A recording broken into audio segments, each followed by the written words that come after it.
This is waiting for Godot.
I am here to sell you tickets.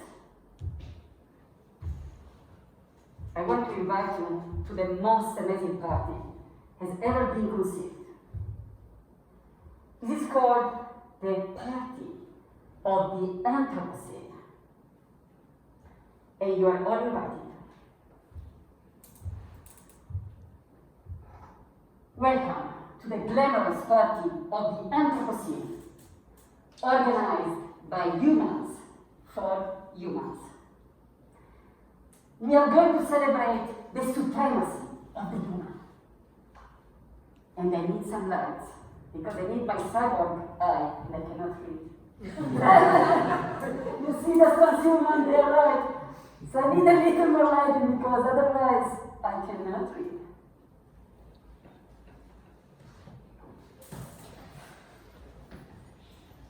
Yeah, I think that's perfect. All right. So we are going to celebrate the supremacy of the human, achieved after a century of poverty, disease, and labor. We made it. After the death of God and the death of man, whoever is left can dance wildly on their ashes. This is going to be once in a lifetime.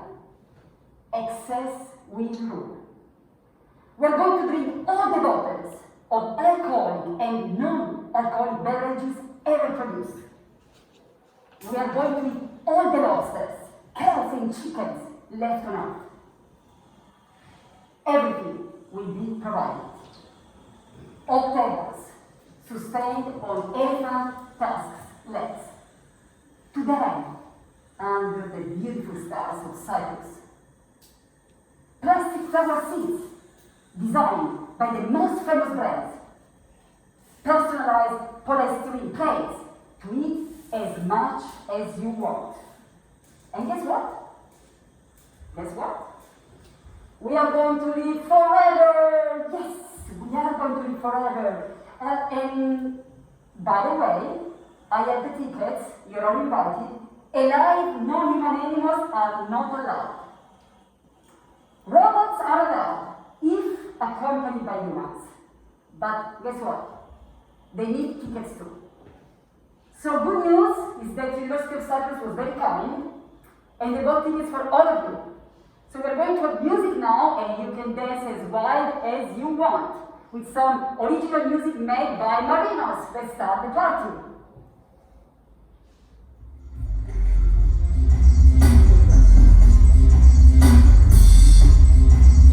Yes, go!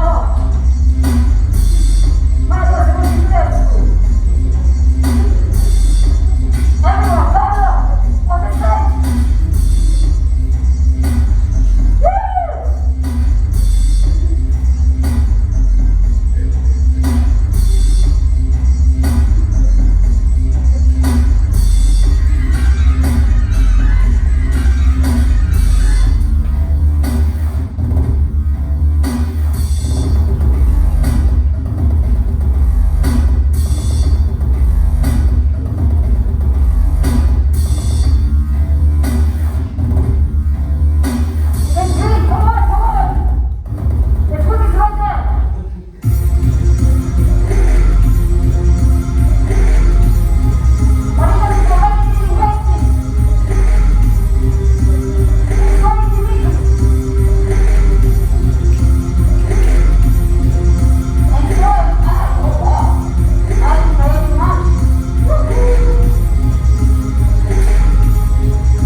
Digitally devoted to their mindfulness.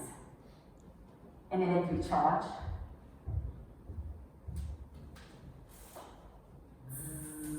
And they are satisfied. Wow, that was good. They observe humans at the dawn of the Anthropocene, smashing the head of the last lobster on Earth, sucking one of its claws and throwing away the whole body. A-Rob, that's how they call the robots when they want to be friendly. It was not warm enough. They see one older man cutting down the last cherry tree. It beats truly annoying. Each time he walked to his SUV to check his phone, his favorite football team was playing, they would stick under his shoes. So he cut the tree down and threw away his Nike sneakers. Now he can walk barefoot and engage in sexy dances. No shoes. They noticed one bold young lady stealing an hand soap container made of bright red plastic in the shape of a juicy strawberry. She knows her grandmother will surely know it. How cute! This strawberry looks just real. She quickly empties it in the vase hosting the last plant of basil and walks away so happy that she does not notice the sharp green, quickly perishing under the silky foam. The robots observe, practicing non-judgment, non-attachment. One man engages with them. He is intoxicated and starts to verbally abuse them. You stupid bots! That's how they call the robots when they want to be nasty. You're always gonna be our slave!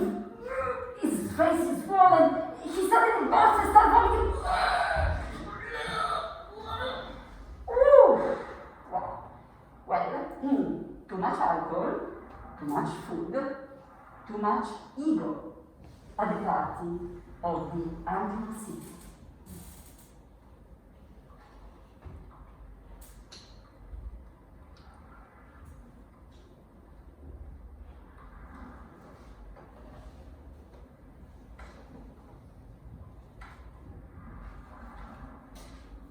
Technology will save us.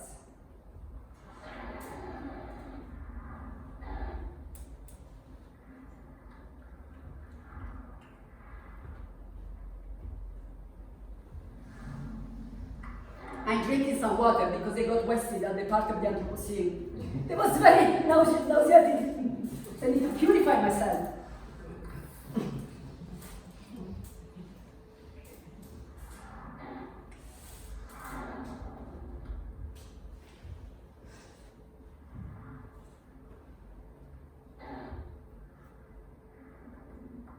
Techno-enhancement. What is techno-enhancement? Techno-enhancement is an enchanted and disempowering way to approach technology, which may eventually lead to existential obfuscation. We will define as techno-enhancement and techno-enchantment. These are actually two connected terms. Techno-enhancement and techno-enchantment, to be enchanted by technology. Techno-enchantment is the condition where humans no longer perceive technologies as related and co-evolving phenomena.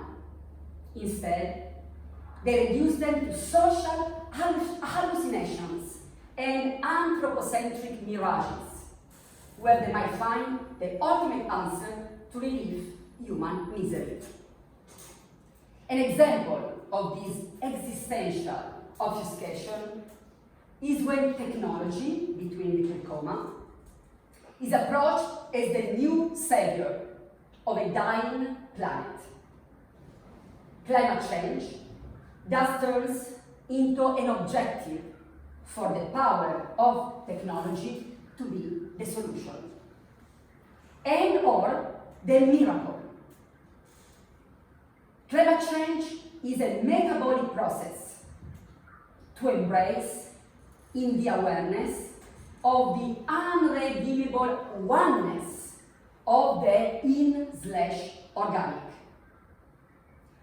The solution lies within us.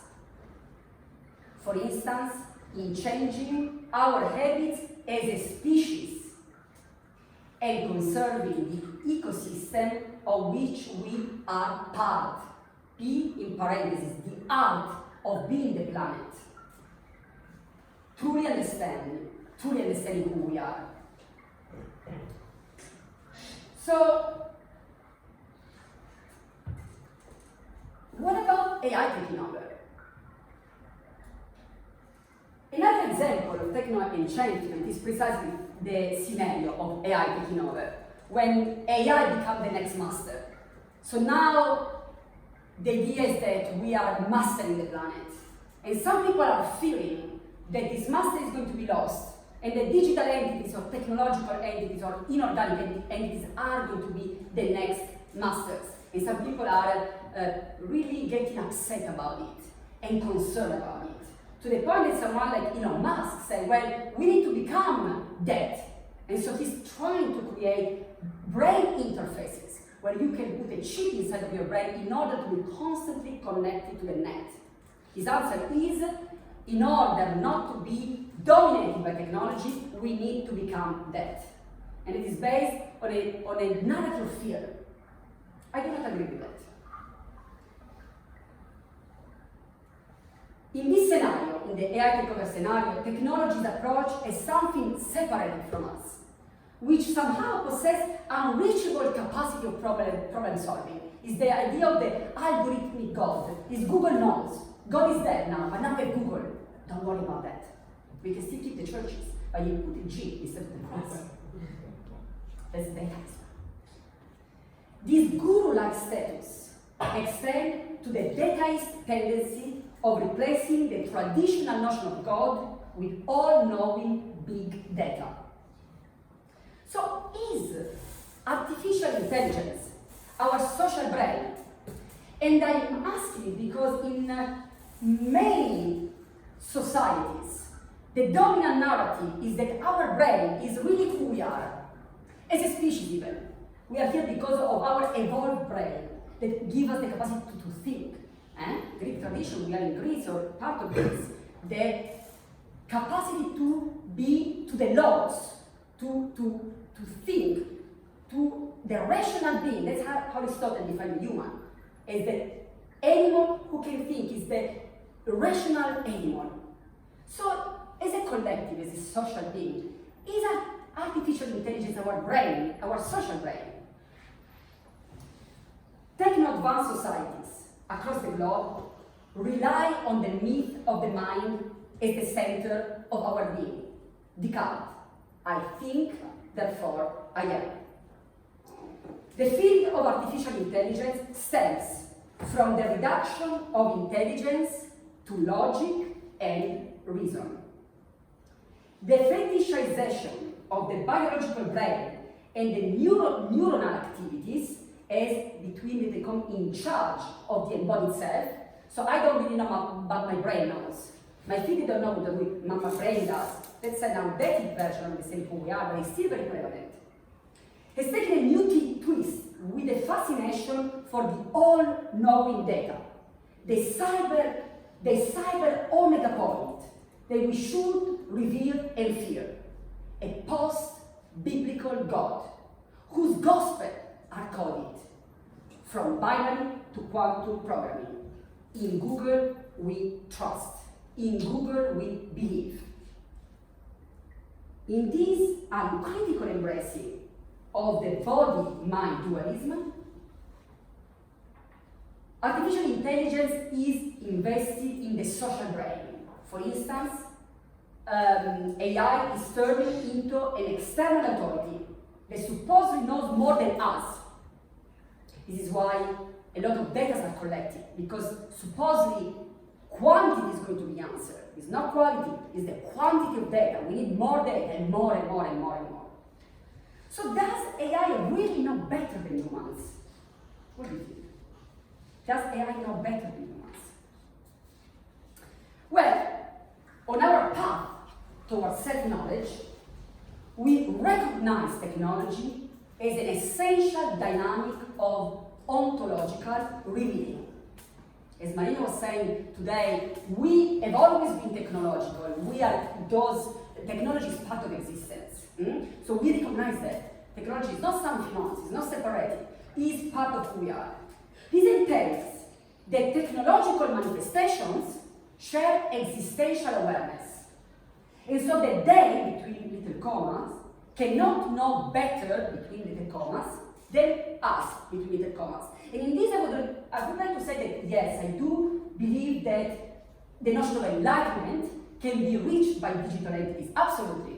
And there is an interesting book by Masahiro Mori, who was the creator of the idea that, I'm going to go more into theory later on, but he wrote this amazing book called The Buddha and the Robot. He was also a Buddhist and an engineer. And he defined the robot as something that can be enlightened. Because existential awareness is everywhere. It's not just in human bodies, it's not just in human consciousness, it's pervading in the whole dimensional field. So there is no ultimate separation between these realms, no final answer in the creative dynamics of existence. Technology is neither the way nor the threat. So I'm going to ask one more question in this section, and then we're going to go to the last act. So what is technology?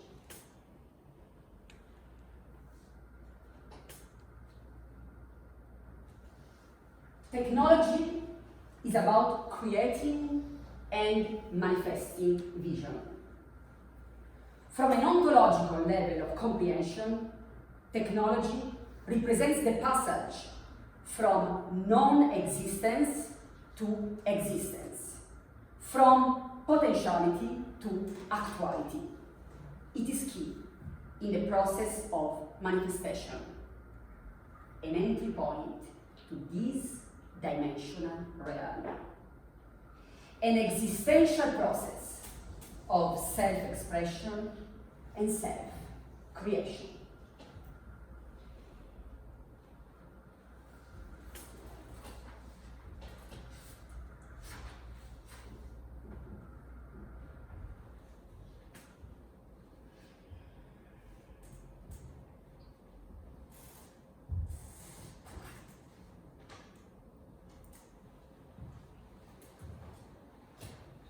The last act, before we go into the collective consciousness, we're going to create archetypes together. But I'm going to give you one more act, which is called No War.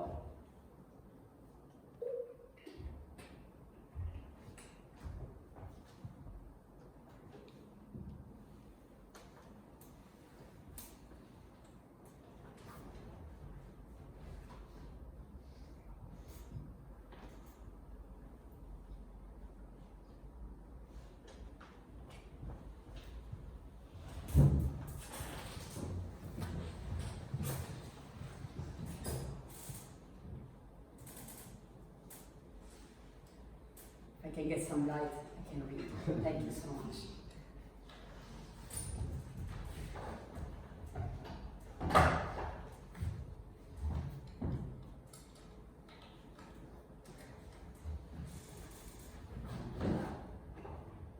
If you want, we can turn the lights of the room, it's okay. Let's just do this. We can look each other in the eyes, and because we're all part of this. And we're all experiencing a new way, a new possibility, another war. Some people are excited about that, some people are afraid. Some people think it's the only way, some people think it's almost impossible to think that there's going to be another war. So I'm going to tell you that war is a new game in the history of humankind, because it has only been around as a systematic form of behavior in the last, I would say, 5,000 years, and I'm going to talk more about this. But we as a species, if you define the Homo sapiens, we can go beyond that. But the Homo sapiens has been around for 250,000 years, which means that war is a very young habit in the history of humankind. It's a new game. And we experience that in many ways. So the question now is, do we like that? Do we want to go on with that? Do we want to persist with that or not? I thought a lot about it. And I realized pretty young, also thanks to my grandmother, who I'm going to talk about in a second, that that's not a game I want to be involved. I don't believe in that. I think that it's not a habit I'm interested to nourish. And I'm saying that because we are in Cyprus and it's very close what's happening in Gaza, and there are many other places in the world that the same thing is happening, it's just the news don't talk about it. But it is a habit that is taken for granted. People feel that, of course, let's go to war, or oh wow, another war, but they don't even think that it doesn't have to happen because it's a new habit. It's a new habit, and like any habit, you need some time to get out of it. If you smoke cigarettes, it's not that one day from the other you're going to stop smoking. You need first 1 month, and then maybe you start to smoke again, and then 3 months, and then you smoke again, and then 6 months, and then maybe after some years, you are good. So I'm not going to say that tomorrow, boom, no wars anymore. And I'm not saying that it's going to be end of problems. Of course there are going to be other issues. But do we need war? Do we really need to kill each other? Do we need that? So I'm going to tell you the perspective of someone who lived through 2 world wars. That was my grandmother, Ida. And I'm going to do something special that she would have loved. So and I'm going to read it, she had a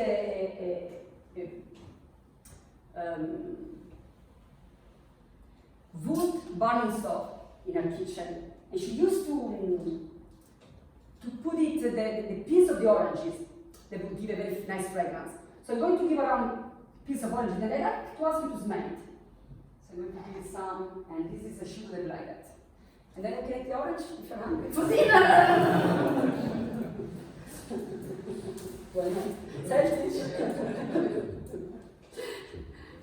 So,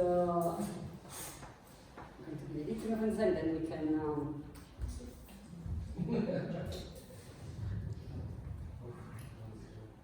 That's good.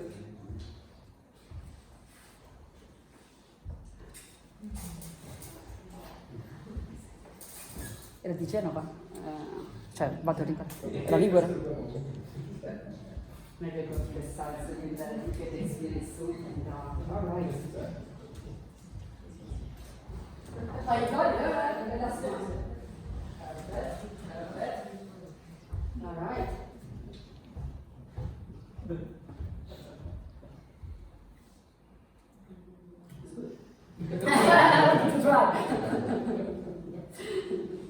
Alright, Ida. My paternal grandmother had a wood burning stove in the kitchen, which would provide heating, shelter, and a smell of sweet tones of oranges. She would place the peel of the tangerines we had just eaten on the hot steel and wait for the heat to release the secret fragrances you just made. Her ancient shamanic energy was part of her wisdom, intensity, integrity. Ida had lived through 2 world wars, World War I and World War II.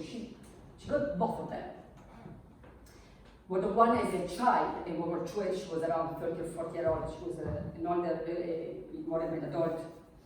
I remember one day when I was at her place in Val Ligure, on the Mediterranean coast of Italy. We were sitting at the table, her culinary altar of wood and marble, where she would shape homemade pasta to perfection. We're having dinner. The news was playing on her old TV set. The US was invading Iraq. She stopped eating. I remember her face. She stopped eating and looked at me directly in the eyes. She was so serious. Her eyes were very serious. She looked at me like that. She said, if you live through a war, you will never support any war. Silence. There had to be other ways. Full stop. Simple like that. War had to end. For Ida, who had experienced war, war was no longer an option. Never again. Ida was right. For long periods of human existence, war had not been an option.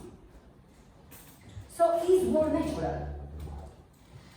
Science journalist John Horgan underlines that war is not natural. Quote, evidence of lethal group violence dates back not to the emergence of the homogeneous millions of years ago, nor to the emergence of our species hundreds of thousands of years ago, but less than 13,000 years ago, shortly before the dawn of civilization. He refers to the first example of organized war, which started in the late Paleolithic, but as a habit, this comes later on to specifically the Iron Ages. I'm going to mention this again now. So in general, the Paleolithic and Neolithic times, which count as 99% of our history as a species, we never studied that, because they don't align with our mindset of contemporary view of the human as hierarchical, as patriarchal, as sedentary, as many other things. But Paleolithic and Neolithic time, as a species, that's 99% of our history. We never ever studied that, and it's very revealing. So in general, these times were peaceful for many reasons. People were moving around, they were nomadic. So if they were fighting, they would just leave. There was much more space, obviously. I'm not saying that like they were wiser than us, but definitely we don't have instances of organized war at the time. So Neolithic excavations around the world indicate more generally an egalitarian society with no strict social hierarchies. They come later on, around 3,000, 4,000, where it will be 3,000 before the Common Era. That's when you start to see the hierarchy starting, and also slavery at the time. There is not, again, organized slavery before that. So the practice of organized warfare and armed conflict emerged more clearly during the Bronze Age, I would say later on. The Iron Age is really when it really exploded, and with the rise of states and kingdom connected to borders and access to resources. War is quite a recent invention in human history.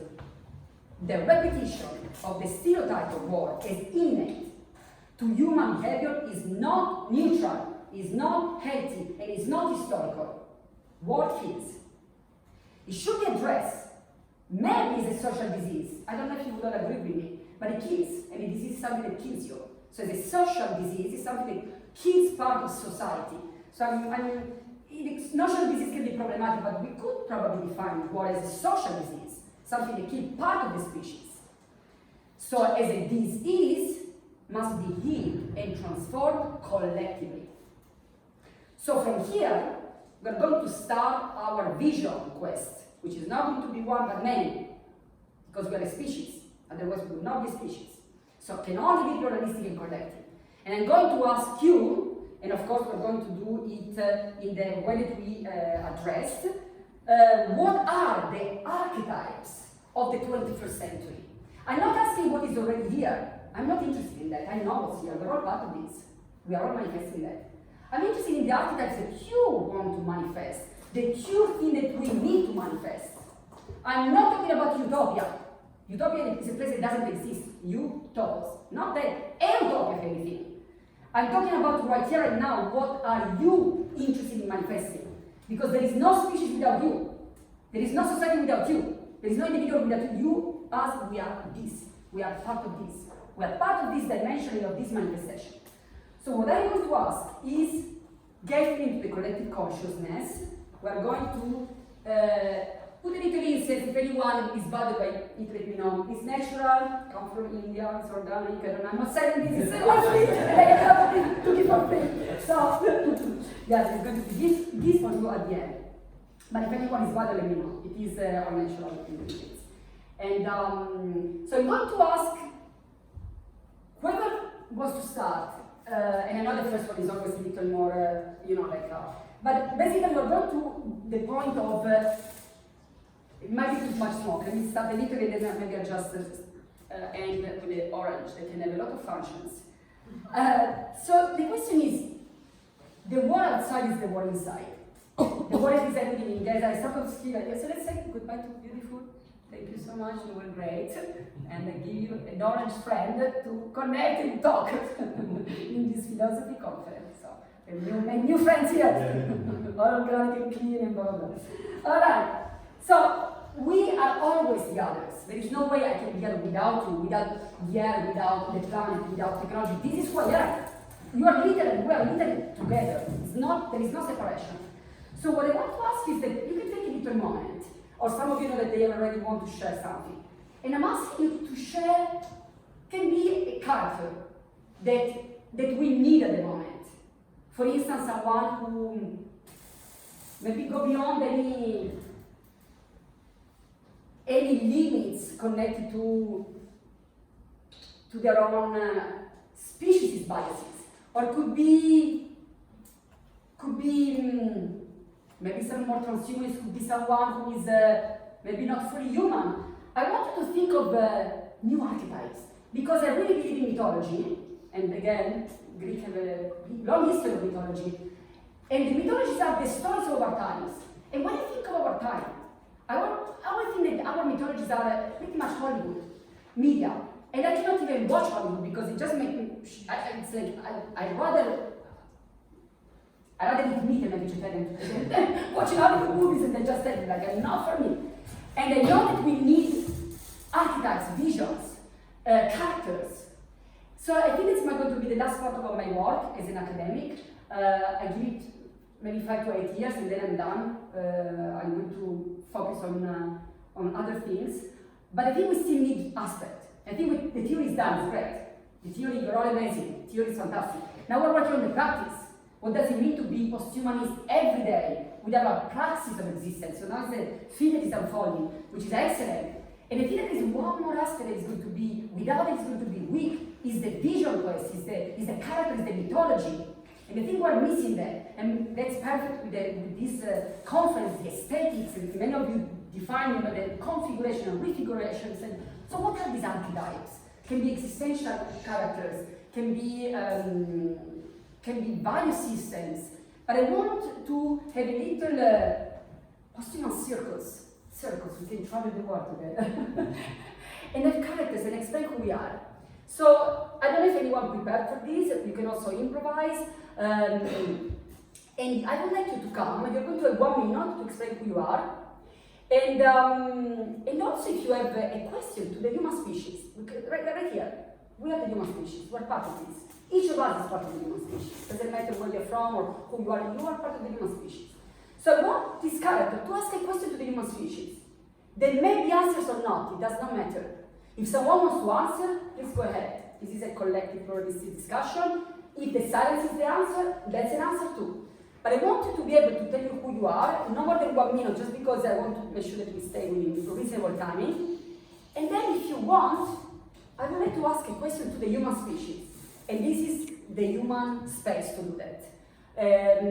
One more thing, I do like to address the fact that we have a lot of archetypes that we are deconstructing, so we know about those. I want you to ask you something that you are supporting. What is an archetype that you support? Maybe something already exists, then it's fine. Then express what is that archetype. Maybe something that it doesn't exist, then be that and express that right now.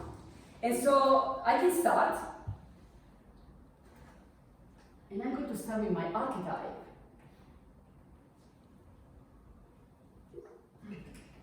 And my archetype, which I think I've been working since I was born, is someone who cannot be categorized by any category. I never felt confident be defined as Italian or American or Moroccan or whatever, or Christian or Jewish or female, male, human. I always feel that any of these, even non-binary, it still limits me. And I realized that eventually the only way that I could really feel fulfilled is the mystical vision, where there is really no boundary. And there is no boundary between people, between words, between the being and non-being. It's all here, right now. And so I would like to come with a character that is aware that this is a game. And if we are playing games, make sure that you know which games you want to play, and play only those games. Don't play games that you don't want to play. So my character here is giving you the choice to play only the games that you want to play. And if you want to play the game of war, you can. It's a choice. A lot of people out there would love that, to play with you war. Many people. And also keep in mind that the game that you are playing outside is the game that you're playing inside, is the reflection, the micro, the macro, the in and the out. And then last thing I would like to say, more as an academic reference, all of this comes out of the book that maybe you've seen outside, is The Art of Being Posthuman, and it's coming out in England this month and then in the rest of the world, because it's a Polity Press, is an English publisher, in January, February. So I just want to make a reference that this talk doesn't come from my previous work, but from this book that is coming out now. So I'm not going to start the instance again because I think we got the smell and the fragrance, but I maybe can pass. If you want, you don't have to do it. Maybe we can. Do we need toilet paper or any type of tissue? And this is an option if you want to do it or not. So again, this is unnatural. This is argan, Moroccan argan, kajal, and you can do anything on your face and on your body, and then use oil to get it out. Don't use soap because it takes too long. Oil, any oil, coconut oil, olive oil, anything. So I'm going to ask if you want, when you're the character, if you want, you can mark yourself. Or not. But you have the option to do something fun. Alright, thank you. Alright, so I'm just doing, if I'm passing around, just for the agenda reasons, I'm going to... Alright, so this vision is, make sure that you know the games that you are playing. Make sure that you are only playing the games that you want to play. Because your games are who you are. And so I'm going to write here,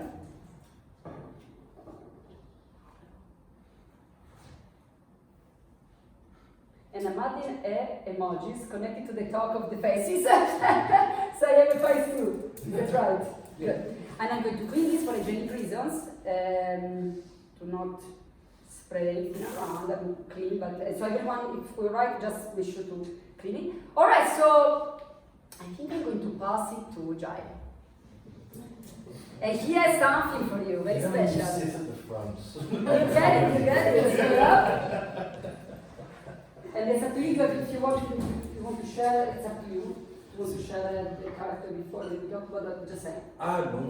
All right. No, I was listening to you. But do I have to mark myself? You don't have to, it's an option. Just a reminder, like, Just remember. marking myself feels very... Yeah, you know, ego-based, that's true. You know, I'd rather someone else mark me. You're funny, right? I think if you want, yeah. Okay, but not on the face. Would you mark my arm as I become an archetype? Yeah, all right. You explain the character. I explain the archetype as we go. So, if I understood correctly, I meant to find an archetype that may still presently exist. I would very That you want. That I want and I very much support. So I would very much agree with you in terms of that categorization. But specifically, I would love an archetype which is focused on what I would term corporeal gender fluidity. So the capacity, so if we are taking that dualism notion very seriously and we're erasing body and mind, okay, then notions of non-binary, which is problematic, need to also exist within a corporeal sense, which is very problematic for contemporary kind of gender discourse. But that would be my archetype, would be corporeal gender fluid. Fantastic. So do you want the marker now? Yeah, but on my scale somewhere, that's up to you. We're conforming right now, you know? Alright, let's do a post-out. Perfect.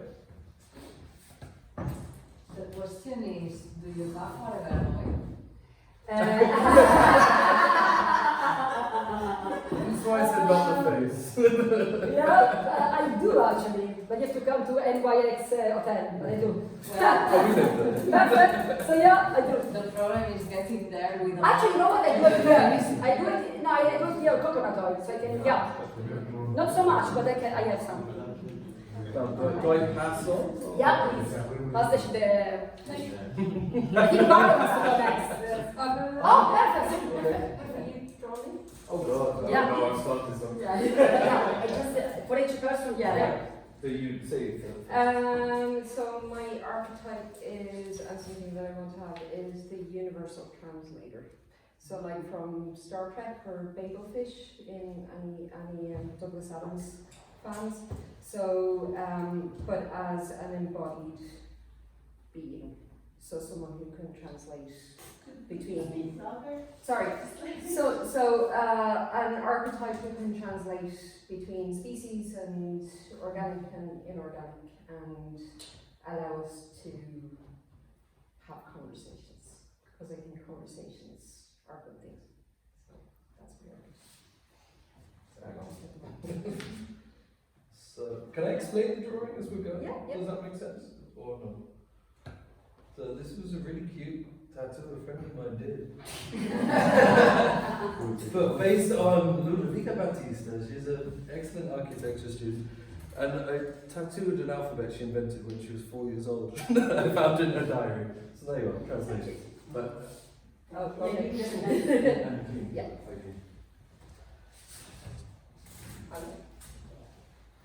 Oh, Marinos. Yeah. I'm gonna warn you, I can't draw.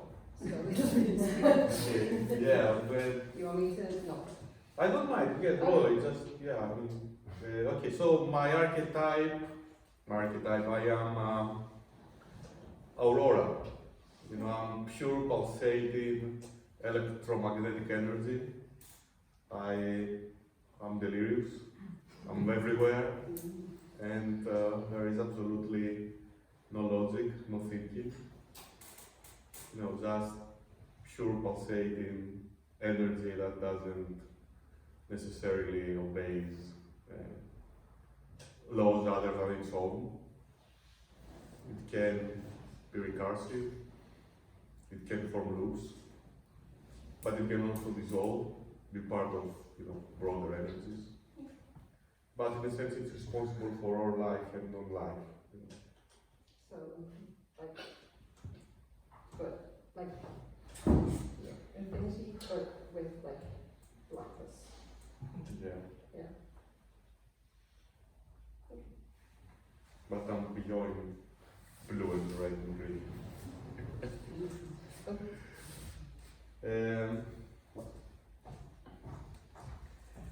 Wow. Okay, I have to mark it. No. No. I explain why. Oh, you don't want to. No, it's part of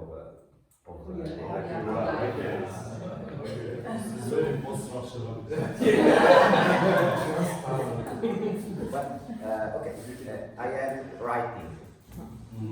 I'm writing, and so I am the Bible, I am ChatGPT, I am the IBM, I am a chopper with a sign. I can become archwriting. So I can become something that is before life and death. I can remain for thousand years. I can be erased. And I'm just a sign to a sign, to a sign, to a sign. A sign of a sign of a sign of a sign. I am the after and the before. I determine the after and before. And I don't know if I am thinking. I'm writing. And perhaps nobody look at me. Perhaps everybody looks at voice, body, and so on. And perhaps everybody looks at matter. I'm not exactly matter. I'm writing. And so this. And precisely because I'm writing, I don't need any sign. Another existential goals. And as Sarah knows, when we went to the Amazonian forest, because I really had fear of being traced. So in the Amazonian forest, with the indigenous people that put the sign on the face, I was the only only person that refused this. No. I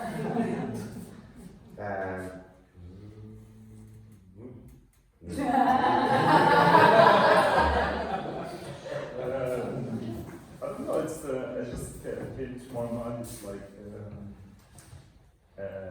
something in the world that I want more of it, and I want to be part of it, is maybe just like being somehow playful.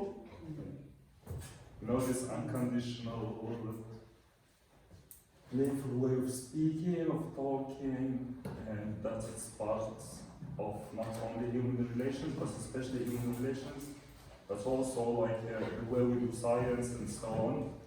And like speculation is, I think, kind of related to this way of being playful, like the way you deal with life and with the others.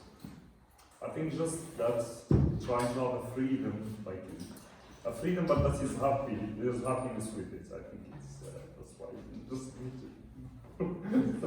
As our joke for this week was. So I don't know. A sign for me would be. Yeah, okay. So it would be like a happy face. I think there's a happy face and a happy face. Yeah. So, like. Redundant. I don't want to say once, of course, the artist number one.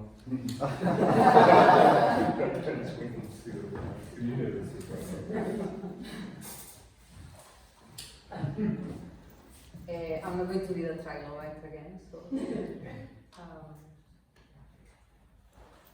Okay, and indifference.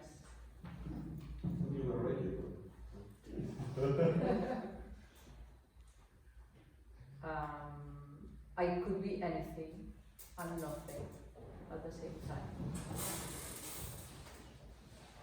Do you expect more text from an indifferent artist?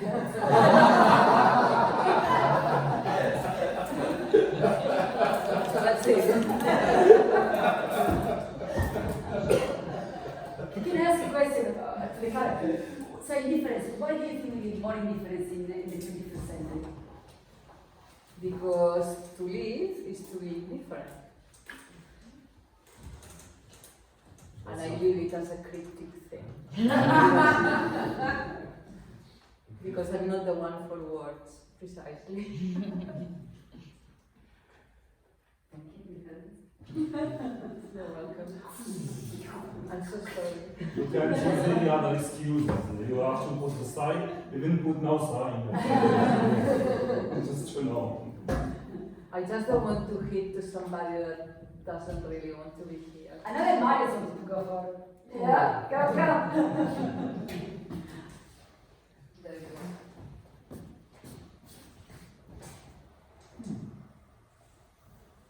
My archetype is anti-hubris. Because I think that the main problem with humanity is this one. We think that we are not enough inside us. And that is why I will vote myself. Because I think that I'm self-sufficient. And I don't need any other sides. So it's my archetype, okay? Can I ask a question to the Sure, archetype? sure. So how do you think we can achieve it as a species? Oh, I think, as a species, I do not believe in a species. I believe in individuals. And I think it starts for everyone like an individual, I do not believe that we can transcend, I do not believe in transhumanism, because I do not believe that we can transcend ourselves as humanity. But I do believe in a possibility to become better. But we can do it like individuals, not like species. So.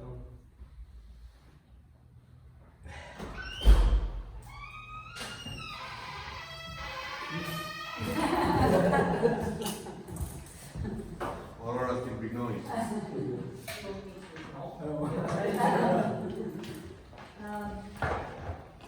Okay, so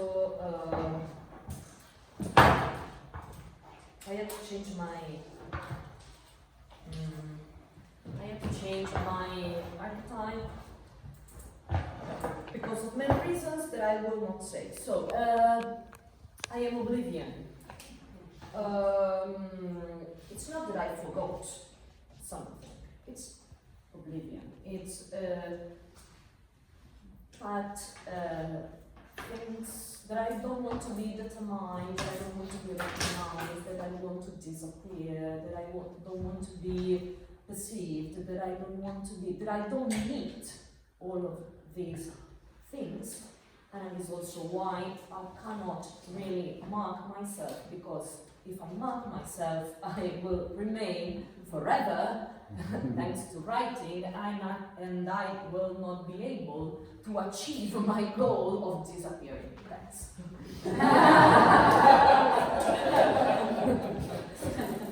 Okay, another reason to not write. Dominika.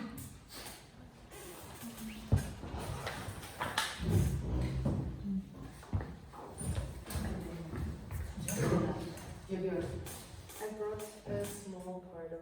Come on. She's an amazing artist. Come on, show it. Yeah.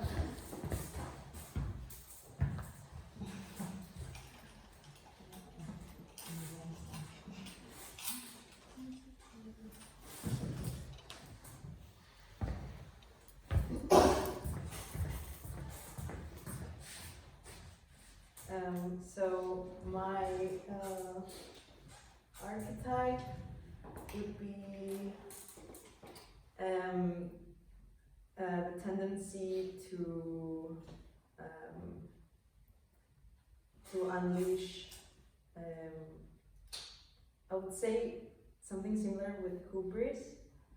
I would say sinner, but yeah, I would like to tend towards an archetype of selflessness and love.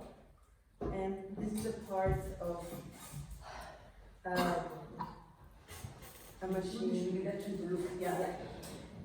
So this is a part of a machine that I constructed that is a wearable piece that has a mechanical part. So it's like a prosthetic, a robotic part of the body.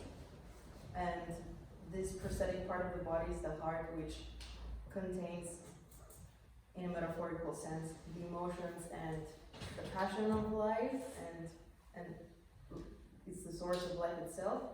So I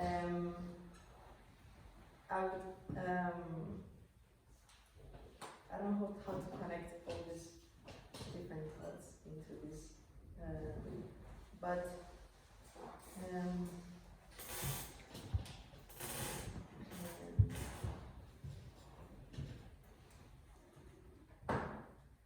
yeah, my archetype would be selflessness and love. Even though we tend, like as a human species, we tend towards like wanting to reach something, like the mechanical heart piece, like it shows that we tend to want to live forever and achieve something godlike and something that is over our ability and our nature. So I would mark myself with a heart here. That would be that would I think he's an interesting guy, yeah?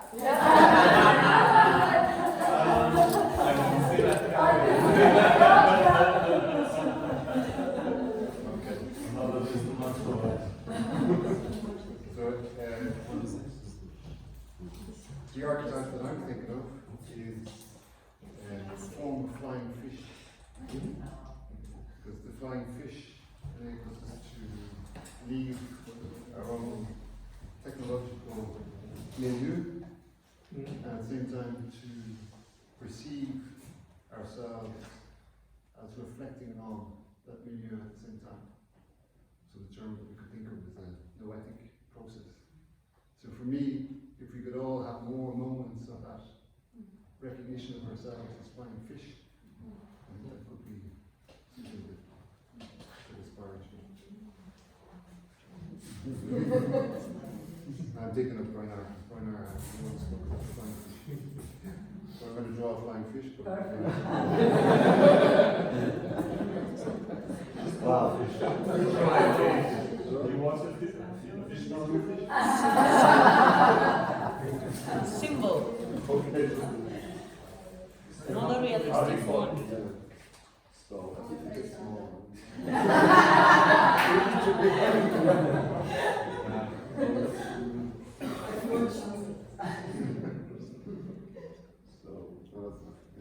So that's your tattoo. Don't show it to your friend. You try senses.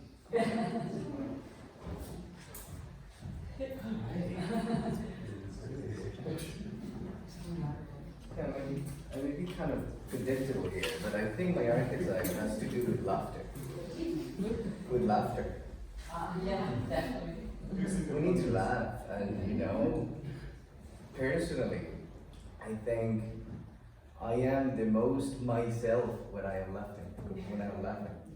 So, ECT-Lab and the team, I think we built up a bunch of relationships just laughing. And if we laugh a lot, I think it would be really hard to make war. So, there you go.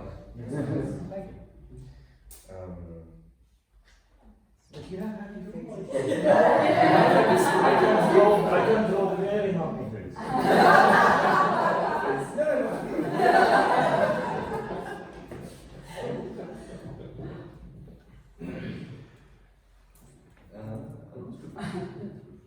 That's a very happy face. See? Very happy face. Excellent. Years of Let's experience. do this for you. Sure.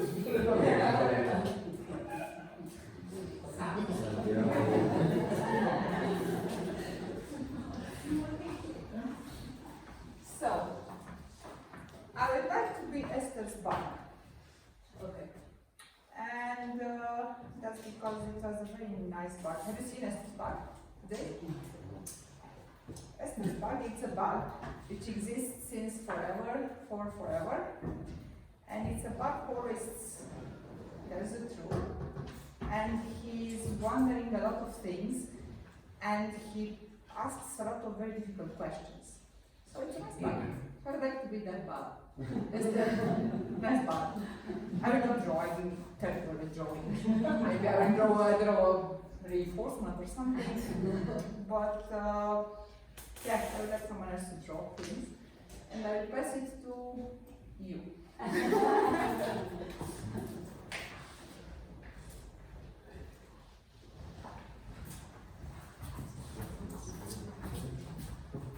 Maybe the most appropriate archetype for the guy who doesn't know many people are doing this.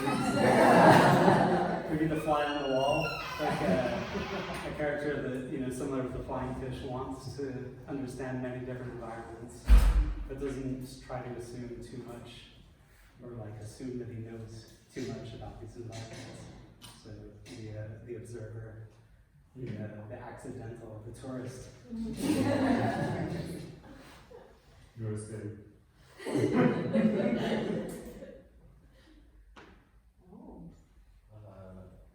I saw a guy jogging today with a Fast and Furious t-shirt. I thought of our conversation.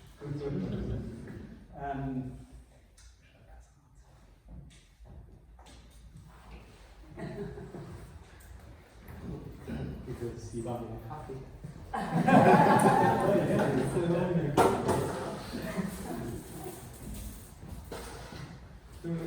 Yeah, I think you woke me up now. So, well, I think normally I'd say something that has to do with some sort of moving myself in a way that after a while I get immersed in everything that's around. So I remember that when I tried, I was able to intentionally dream when I'm walking down a hill, and then after a while I get faster and faster, and then I could fly, and I could do that intentionally. I lost that capacity, unfortunately.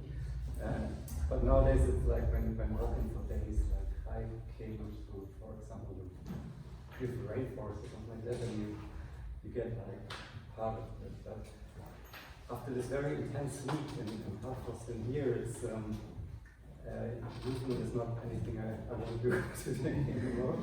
So so it's like after the party of the Anthropocene. So after a party, you feel quite tired, maybe empty, and getting sober feels is somewhat unfortunate because he got rid of all the positive emotions of the party, and so for the moment it would be nicer to have not like to move myself, but to have some warm fluid that carries me somehow and makes me coming back again and feel comfortable. So that would be it. Don't know how to draw that, so so I don't know who feels capable of that.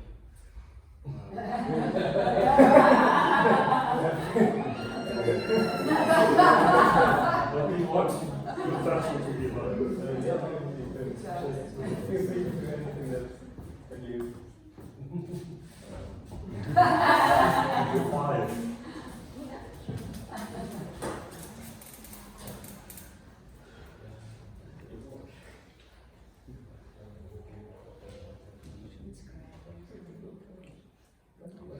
Is this a five? Yeah, thank you. It's all that. So I'm not sure if I want to pick someone who feels comfortable with them. So there's somebody who Yeah, okay. Is there anyone who would like I think Dimitris. would be happy.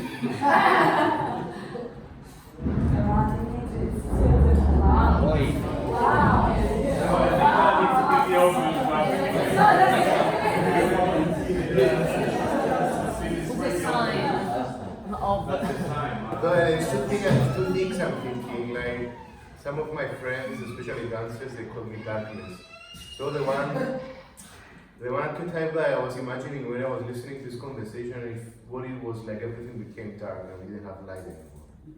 And I envision a world like that, where we lose the communication with sight and we, like receiving. Well, then I can come and light the sky.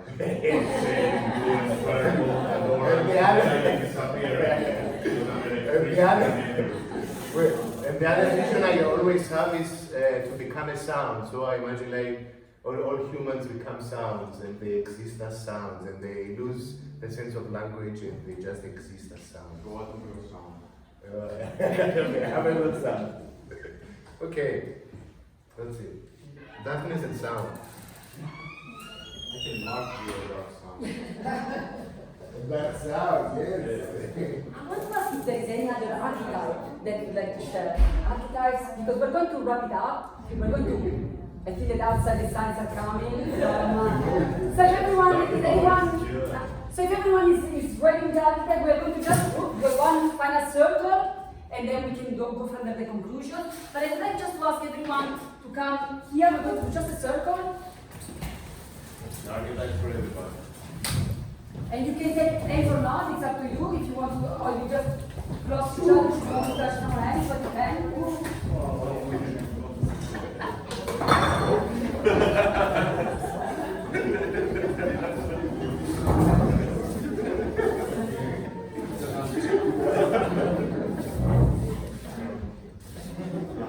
So I just want so everyone should be able to see everyone. So if you don't get this area, maybe if you don't mind, yeah, if you don't want this area to come more, I want everyone to be able to see each other. All right.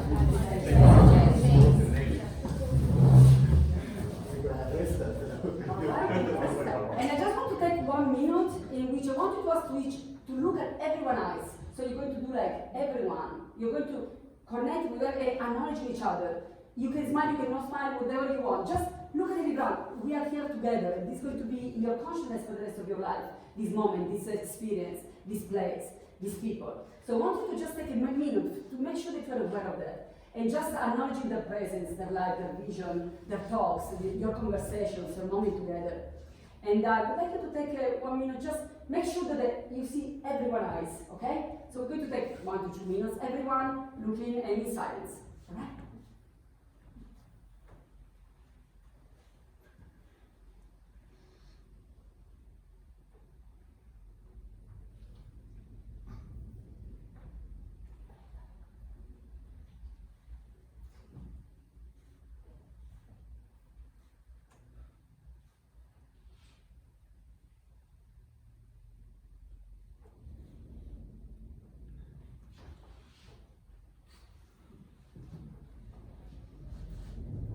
And the last thing I want you to do is you can do any sign you want. You can scream like the thunder outside, you can smile, you can laugh, you can shake, whatever you want.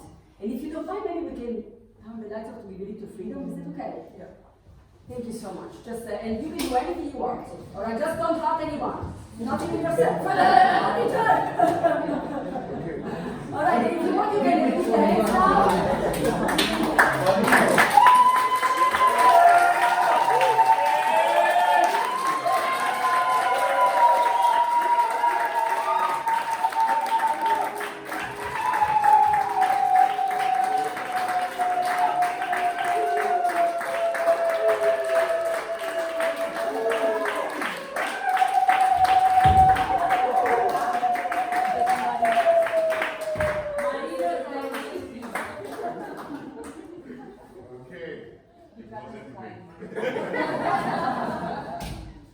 They just super long breathe, breathing in. Goes in the little and out, yeah. One more.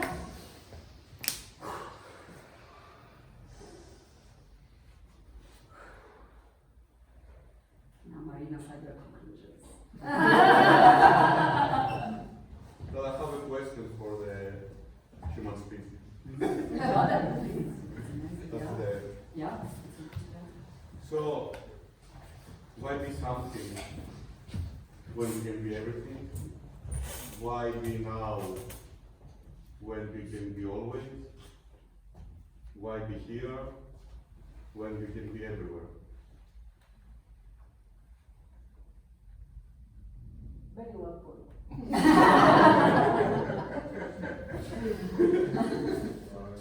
Well, I would like to say that's exactly what you're saying. This is it. This is our game, this is our play, this is our moment.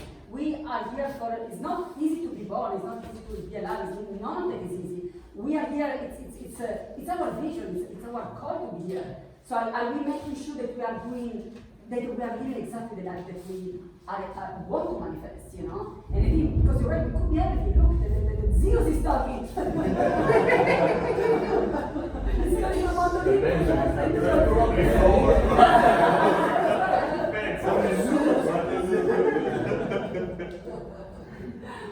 But yeah, that's such a good point, and I feel that, you know, like, this is why it's important to have these conferences and these moments, to remember, you know, what are we doing with our life, with our works, with our visions, you know? Because you're right, we could be anything, we could be everywhere, but we're humans. We are in the 21st century, we are part of this wave that you call it the web, but is that, why is that, you know? And there's so much meaning to that. And so thank you so much everyone, you know, for your work and for being part of the human species. Because this is special. This is not just the Anthropocene. Now we should do that in the United Nations. Because we know. They don't. Lauren? Me? Well, I think there's kind of mirroring of how we started what morning. There is no time.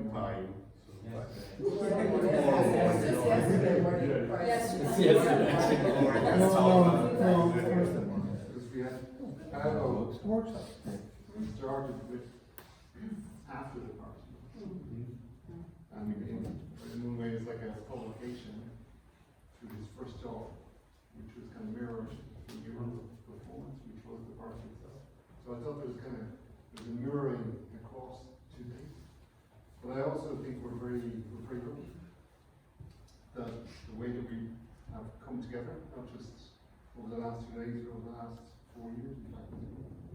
And as Sandy said, we have land.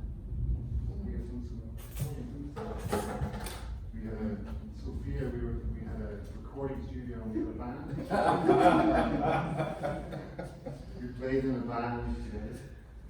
And I think what we've done over the last 2 days is another example of how, when we come together as a group, we're asking, I think, fundamental questions around what is technology, what's the relationship between technology and becoming human. And we're doing that in a context which I don't think we can be naive. We're doing that in a particular political context also. which is within the European University of Technology. But I think at the same time, this form of conference where we bring together artistic practice with academic papers, that's something that we've worked on for a number of years, and it really works, because that enables us to ask this question of speculation in a very particular way, where we can think about philosophical speculation, but also forms of imaginary speculation.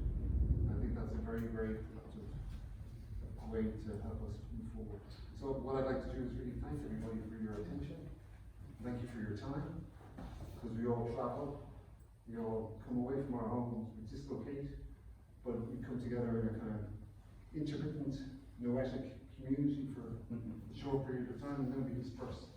So I think it's great to kind of hold that for a few moments and say there's a reason why we dislocate, and dislocating is important. So I wish to thank you all. Thank you very much. Thank you, Noah. Thank you, Noah.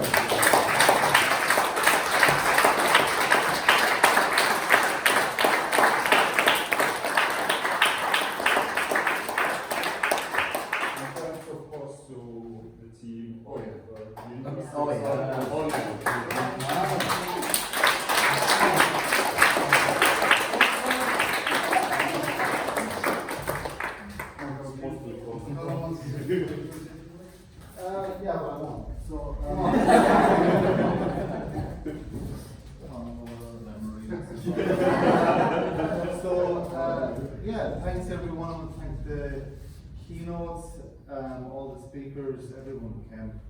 You know, big journey for some people, and just everyone for contributing was great.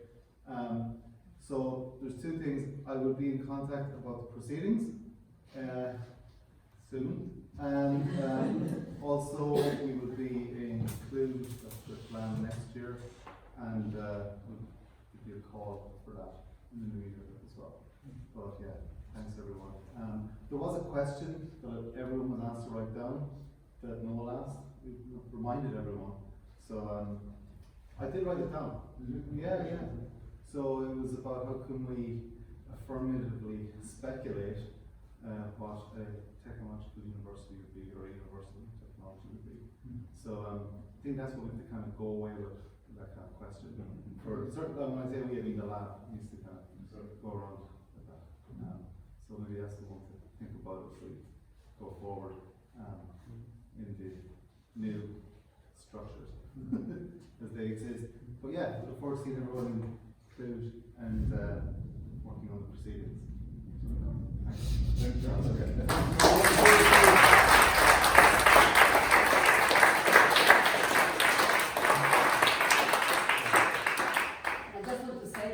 What you were just saying, like there is a reason why we come together, and it's not that easy. You know, you're going to leave family and friends and come here, but I think the reason is to recharge ourselves and to, you know, to define your vision and the meaning. So, you know, if you want, I'm going to pass this way. You can take one incense if you like incense. It is free, it's natural, and you can like incense we go of Marinos of this space, you know, of this conference.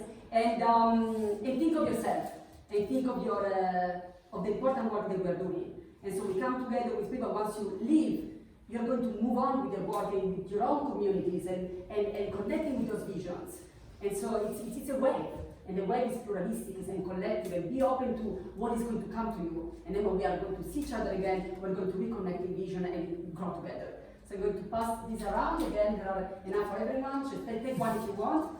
And thank you so much, everyone, Marinos and Dimitri and all of you, and the thunders that are coming to Cyprus with us. Thank you.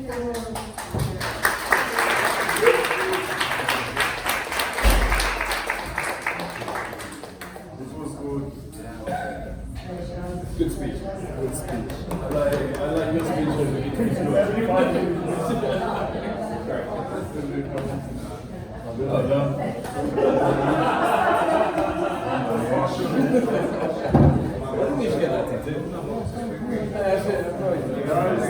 Thank you for coming. I was going to next year.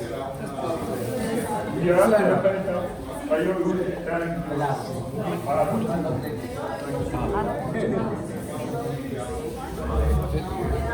you.